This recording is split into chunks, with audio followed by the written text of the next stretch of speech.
Konnichiwa minasan, bienvenue sur Ikigai Japan et bienvenue sur Point Japon, une série de vidéos qui s'attarde en détail sur les différentes villes japonaises. Donc aujourd'hui on se penche sur Nagasaki. Pour cette vidéo, j'ai reçu l'aide et les conseils de Ayaka-san, que je tiens à remercier personnellement avant de commencer. Donc merci à toi, et sur ce, je vous souhaite une bonne vidéo.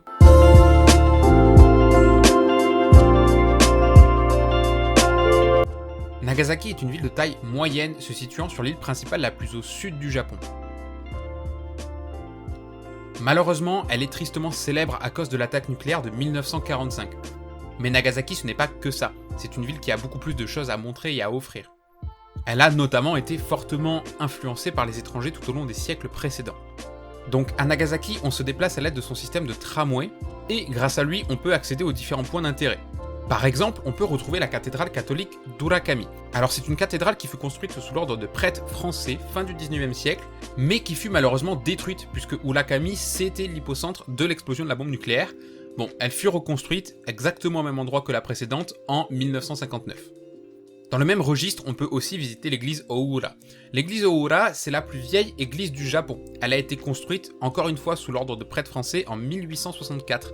Donc elle est aujourd'hui enregistrée au patrimoine mondial de l'UNESCO. Toujours dans le thème des étrangers, il est aussi possible de se rendre à Dejima. Dejima, c'est une ancienne île artificielle, donc aujourd'hui entourée par le reste de la ville, puisque Nagasaki s'est étendue, qui servait de lieu de commerce pour les Néerlandais du XVIIe au XIXe siècle. Puisqu'à cette époque, il était interdit pour tout étranger de fouler le sol japonais ou même de commercer avec des Japonais.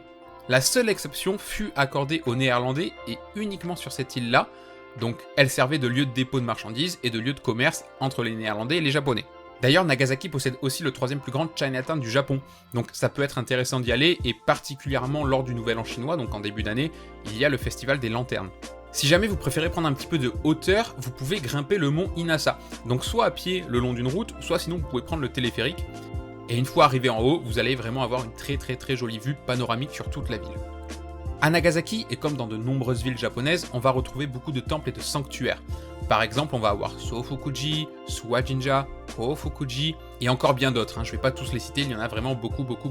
On y retrouve aussi un aquarium dédié aux pingouins, voilà, si vous aimez les pingouins, pourquoi pas. Et donc, même si j'ai dit précédemment que Nagasaki avait plein d'autres choses à offrir, ça reste quand même malgré tout une ville marquée par ce terrible événement de 1945. On peut donc y retrouver un musée sur la bombe atomique, le mémorial national de la paix pour les victimes de la bombe atomique, et aussi l'incontournable parc de la paix. Dans ce dernier, vous pourrez voir la grande statue de la paix, donc une statue d'une dizaine de mètres de haut, avec un doigt pointant vers le ciel signifiant l'attaque d'une bombe nucléaire, et une main à l'horizontale signifiant la paix. On va aussi avoir la fontaine de la paix, et tout un tas d'autres petits édifices offerts par les différentes villes et les différents pays. Ce qui en fait donc un parc commémoratif.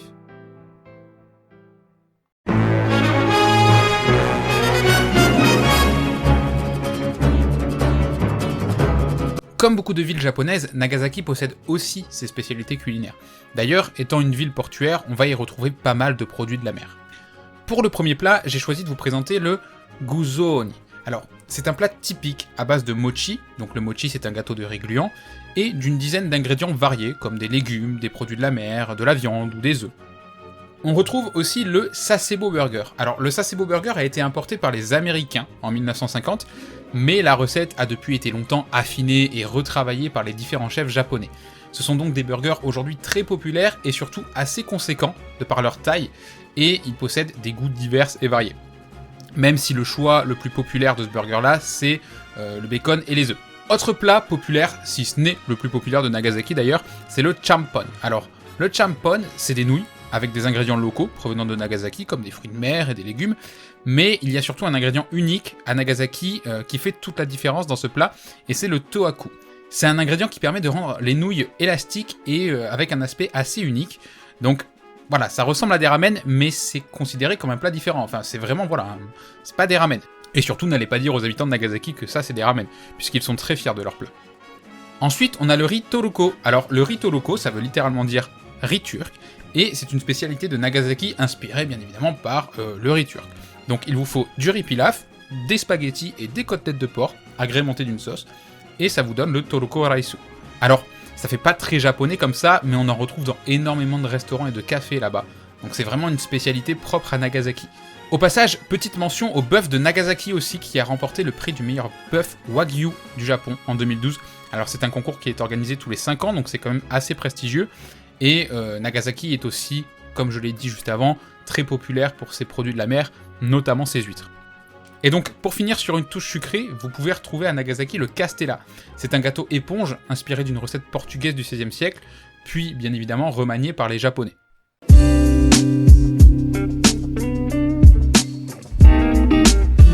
Et en dernière partie de cette vidéo, j'ai décidé de vous parler de lieux extérieurs à la ville de Nagasaki. Donc oui, parce que Nagasaki c'est une ville, mais c'est aussi la préfecture. Donc j'ai pris quelques lieux qui étaient dans la préfecture de Nagasaki, mais pas non plus très très loin de la ville en elle-même. À moins de 20 km de cette dernière, on peut retrouver l'île de Gunkanjima. Pourquoi je vous parle de cette île en particulier? C'est parce qu'à la fin du 19e siècle, l'exploitation d'un gisement de charbon présent sur cette dernière commença. Donc une mine fut construite sur l'île, puis bien évidemment une ville tout autour de cette mine pour que les travailleurs et leurs familles puissent venir s'y installer.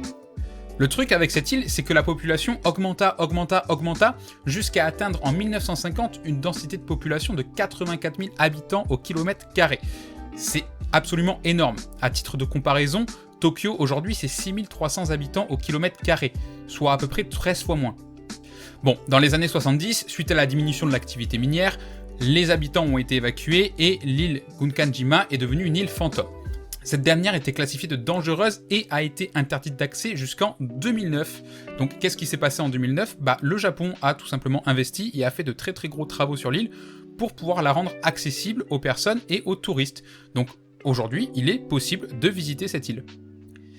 Et enfin, pour conclure cette vidéo, je vais vous parler, donc je m'excuse par avance de la prononciation puisque c'est du néerlandais, de Huistenbos. Alors Huistenbos, c'est un parc à thème qui nous propose de visiter les Pays-Bas, carrément. Et pour ça, en fait, ils ont reproduit à taille réelle de très nombreux bâtiments, comme un moulin, des champs, une église, un bateau, un palais, un château. Il y a un hôtel, il y a un petit village, on peut s'y promener, on peut y dormir, on peut y manger. Donc c'est vraiment une reproduction d'une petite ville. C'est absolument incroyable. On se demande qu'est-ce que ça fait là d'ailleurs, ça sort un petit peu de nulle part. Mais en même temps, ça marque aussi l'amitié japonaise et néerlandaise. On a vu que par le passé, effectivement, les Néerlandais et les Japonais étaient des alliés.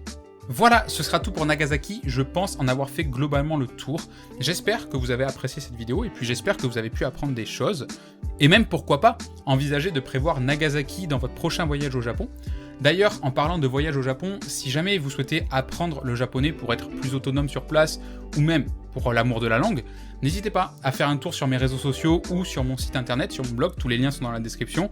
Vous y retrouverez du contenu gratuit afin d'apprendre le japonais, et même un petit peu plus pour les plus motivés d'entre vous avec ma formation Ikigai, une formation qui vous permet d'apprendre le japonais quand vous voulez, de n'importe où, et très accessible. Donc je vous remercie encore une fois d'avoir visionné cette vidéo, n'hésitez pas à vous abonner et à activer les notifications. Sur ce, je vous souhaite une très bonne journée ou une bonne soirée selon l'heure à laquelle vous regardez celle-ci, et je vous dis à très bientôt, bye.